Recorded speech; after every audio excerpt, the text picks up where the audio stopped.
मैं मेरे नगर वड़नगर से कभी कभी ट्रेन के अंदर विसनगर जाया करता था। एक 12-15 साल का किशोर जिसको पोलियो हुआ था, कमर के नीचे का शरीर काम नहीं कर रहा था, वो मुश्किल से ट्रेन के अंदर चढ़ गया। उस गंदे कपड़े थे, भिक्षुक जैसा लगता था, लेकिन वो भीख नहीं मांगता था और हर किसी के पास जाकर के वो रिक्वेस्ट करता था मुझे बूट पॉलिश करने के लिए दीजिए। और उस समय 10-15 पैसे में बूट पॉलिश होती थी और लोग कभी दया भाव के कारण, कभी करुणा के भाव के कारण उससे अपना जूतों की पॉलिश करवाते होंगे। लेकिन मैंने देखा पॉलिश वाले करने वाले बहुत देखे थे, लेकिन इस बच्चे की तरफ मेरा ध्यान गया।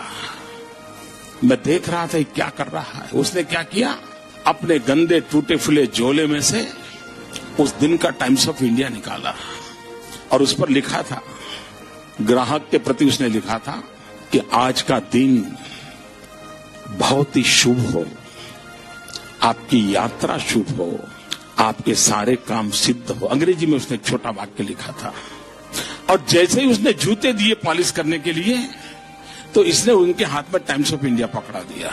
उस ग्राहक को भी लगा कि 10 पैसे में पॉलिश हो रही है और 1 रुपए का अखबार पढ़ने को मिल जाता है। इस घटना को मैं देख रहा था तो मैंने उस बालक को पूछा, मैंने कहा भाई तुम हो कौन? बोले मैं कर्नाटक का हूं,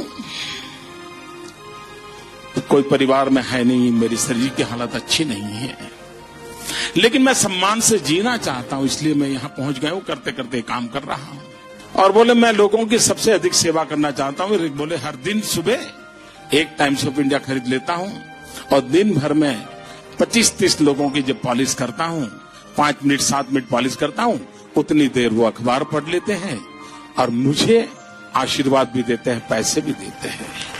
मैंने इस दृश्य को देखा तब मुझे गीता पूरी तरह समझ आ गई। मुझे लगा इसको कहते हैं योग कर्मसु कौशलम। पॉलिश करने वाले काम को उसने योग बना करके जिस प्रकार से उसमें प्रोफेशनलिज्म ला करके काम किया था, और यही तो योग कर्मसु कौशलम है जो जिंदगी को जोड़ देता है, कार्य में जीवन को झोंक देता है।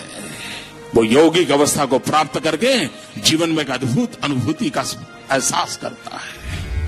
उच्यते अनेन इति योग कर्म